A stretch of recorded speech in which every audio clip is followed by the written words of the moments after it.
지금 여러분은 부산의 목소리 자갈치 아지매를 듣고 계십니다. 부산 시민 여러분, 아지매 방송을 들으이소. 함께 목소리를 내주이소.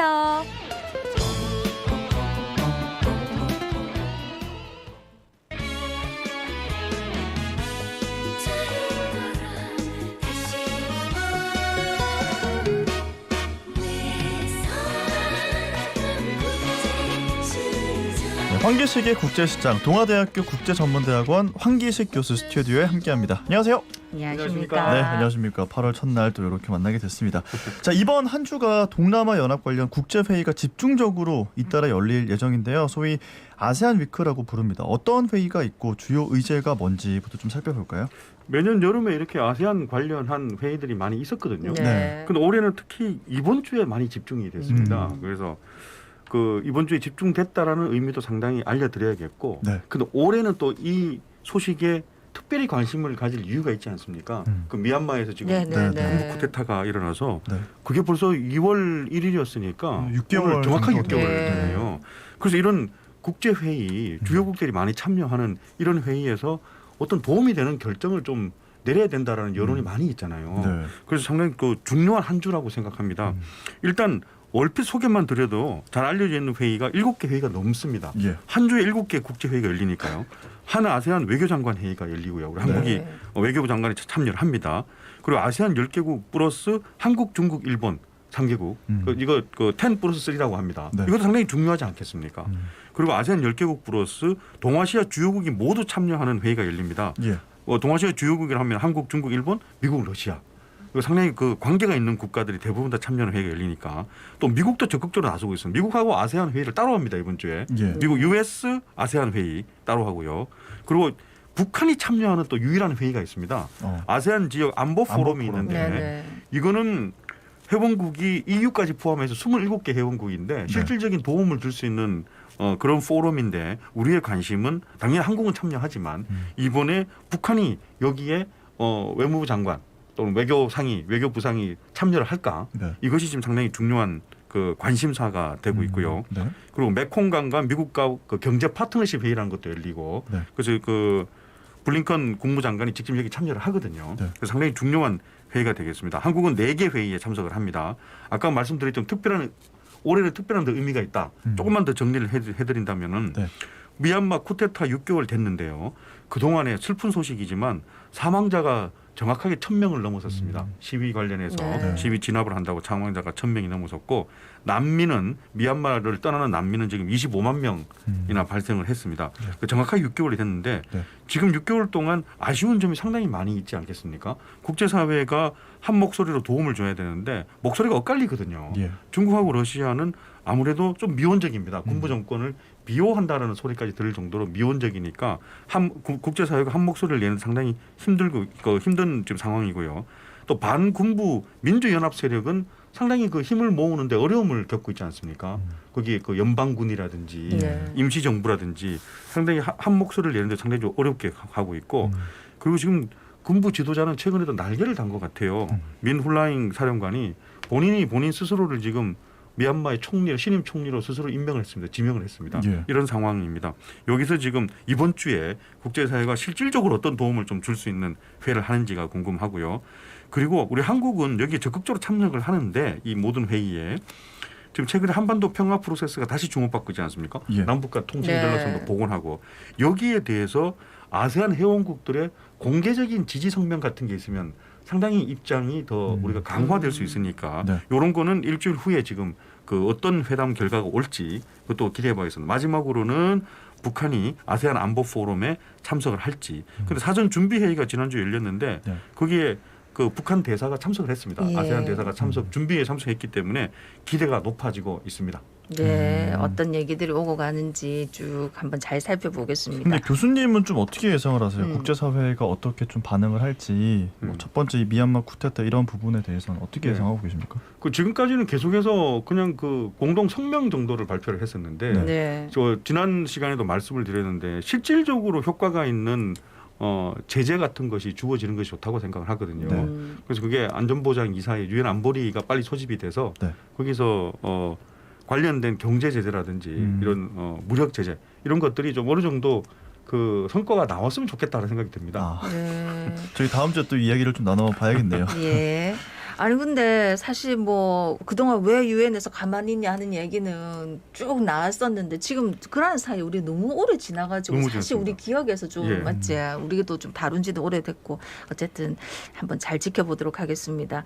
아 근데 지난주에 또 곳곳에서 세계 곳곳에서 중국하고 미국의 어떤 대치 상황이랄까요 뭐 누가 뭐 점유하느냐 뭐 이런 문제랄까 중국 왕이 외교부장이 이슬람 무장 세력 탈레반의 지도자를 공식 초청해가지고 면담을 했더라고요. 이게 아무래도 이제 미군 철수 이후에 아프가니스탄하고 관계 설정이 중요해지니까 그러겠지. 맞아, 정확하게 보셨습니다.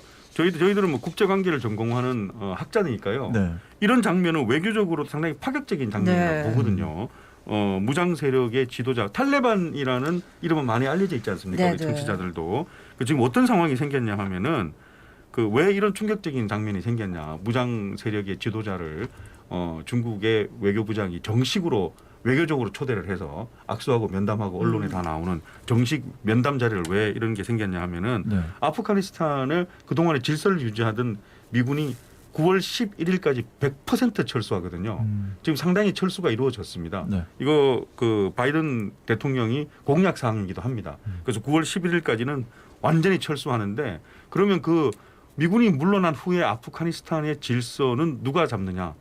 그 탈레반이라고 보는 거거든요. 탈레반이 지금 저 정부군하고 교전을 많이 벌이면서 빠르게 지금 그 영토를 다 장악하고 있습니다. 아프간의 한 절반 정도 이미 국토의 절반 정도를 장악했다고 보는 거거든요. 예. 중국은 왜 여기 그 탈레반 지도자를 초대할 수밖에 없었냐 하면은 중국은 늘 그 가장 관심을 주는 것이 그 소수민족들의 자치권, 독립운동 이런 거에 관심을 많이 쓰거든요. 신장 위구르 지역이 있지 않습니까? 네. 진짜 가장 그 지금 최근에 핫 이슈가 되고 있는 신장 위구르 지역의 그 대부분이 무슬림 신도들이거든요. 근데 거기에 독립운동을 누가 이렇게 크게 지원할 수 있냐 하면은 아프가니스탄의 저 본거지를 둔 그 위구르 독립 세력 운동 세력이라고 보는 거거든요. 네. 그럼 탈레반이 아프가니스탄에 있는 신장 위구르 무슬림 독립운동 세력들에게 힘을 실어주면 어떻게 되겠습니까? 그럼 미리 그 힘을 네. 실어주는 것을 차단시키는 목적이 네, 상당히 네. 있는 거거든요. 그래서 바로 지난주에 텐진에서 탈레반의 공동 창립자로 알려져 있는 압돌 바라다르와 공식 회담을 했습니다. 네. 저는 그게 상당히 관심을 가졌거든요. 네. 그 미군이 물러난 후에 아프간의 질서와 그리고 중국하고 아프가니스탄의 관계 설정 이게 상당히 중요하다고 봤었는데 아니나 다를까 정확하게 그런 용어를 썼습니다. 지금 중국은 뭐라고 했냐 하면은 왕이 외교장관이 아프가니스탄에 기반을 두고 있는 신장 위구르 분리 독립 세력하고 탈레반은 반드시 철저하게 선을 그어달라라고 미리 이렇게 딱 정확하게 얘기를 했습니다. 그러면 그 바라다르는 거기 중국까지 초대된 거기에다 화답이 있어야 되지 않겠습니까? 네. 난 아니다. 그 신장 위구르 분리 독립 세력하고 손 잡겠다. 이렇게 할 수는 없지 않겠습니까? 네. 거기서 이렇게 얘기를 하더라고요. 어떠한 세력도 아프가니스탄의 영토를 이용해서 중국에 해를 끼치는 일은 내가 절대 허락하지 않겠다. 이렇게 화답을 했거든요. 네. 근데 그 지난주에 또 다양한 이런 분석들이 나오고 있는데 제일 큰 관심이니까 다양한 분석들이 나오지 네. 않겠습니까? 학자들도. 그런데 의미가 있는 만남이었다.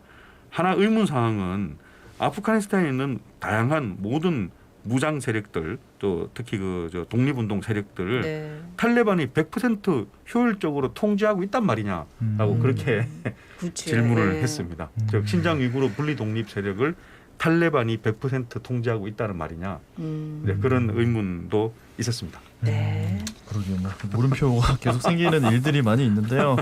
지금도 미국으로 좀 돌아가 보면 최근에 코로나 상황이 다시 심각해지고 있더라고요. 특히 플로리다 주가 하루 확진자 2만 1,700명을 기록하면서 지금 새로운 감염 중심 지역으로 떠오르고 있는데 연방 정부의 백신 접종 또 마스크 착용 의무화 정책에 반대하던 대표적인 주 정부였죠. 그렇습니다. 미국이 최근에 지금 다시 심각합니다. 예. 바이든 정부 6개월의 최대 치적이 코로나 상황 안정화였잖아요. 그렇죠. 지금 그게 치적으로 다시 될 수 있나 싶을 정도로 최근에 그 너무나 확진자가 많이 다시 또 증가하고 있습니다. 신규 확진자 거의 10만 명대까지 나오고 있거든요. 네. 네. 그래서 애초에 7월 초에 독립기념일에 미국 독립기념일에 바이러스 독립 선언 날로 하려고 그랬었잖아요. 네네. 그런데 이거 포기하고 네. 확진자가 10만 명대 나오니까 바이든이 다시 한번 안정이라는 단어를 쓰지 않고 이 위기라는 단어를 다시 쓰기 시작했습니다. 그래서 좀 강화된 수칙을 내세웠거든요. 네. 백신 접종 증명서를 내세요. 그런데 거기에 불응하면은 주 2회 한 주에 2번 정도 정기 검사를 받아라라는 그런 명령하고 네. 마스크는 반드시 강제 착용해야 되고 백신 접종도 강제적으로 접종해야 된다라는 그런 그 일종의 긴급 그런 정책을 네. 발표를 하는데 네. 여기에 대해서 반대 여론이 만만치가 않거든요. 그렇더라고요. 예. 그 미국의 50개 주들은 아니 연방 정부가 그러면 50개 주한테 다 이런 강제 정책들을 강제로 실시하라는 거냐라는 그런 그 반대 여론들도 좀 있습니다. 네. 근데 거기에 대표적으로 떠오르는 주가 플로리다 주거든요. 플로리다 주의 디센티스 주지사가 상당한 논리를 내세우고 있습니다. 주의회 손을 잡고 주의회하고 손을 잡고 예를 들어서 초등학교, 중학교 학생들에게 강제로 마스크를 쓰라고 이렇게 하는 것은 연방 정부가 플로리다 주 정부에 명령할 수 없고 플로리다 주 정부도 학교에 강제로 명령할 수 없다. 이것이 나의 철학이다. 그건 학교와 학부모들의 판단에 맡겨야 된다. 그런데 왜 연방 정부가 우리 플로리다 주에 그렇게 강제로 명령하느냐라고 그런 여론몰이를 상당히 잘하는 네. 주지사이거든요. 네. 그런데 문제는 좋아요. 뭐 설득력이 있고 그리고 인기가 좋다니까 좋은데 그런 플로리다 주에 대표적으로 지금 확진자가 너무 많이 확진자가 늘어나고 너무 많이 있습니다. 나오고 네. 있습니다. 예. 지금 2만 명 하루밖에 2만 명이 넘게 나오니까 네. 미국의 하루 신규 확진자의 2만 명이면 5분의 1이 넘잖아요. 네. 네. 이건 어떻게 할 거예요? 이거는 그렇게 정치 철학을 내세우고 하는 건 좋은데 이런 결과가 오는 건 어떻게 할 겁니까?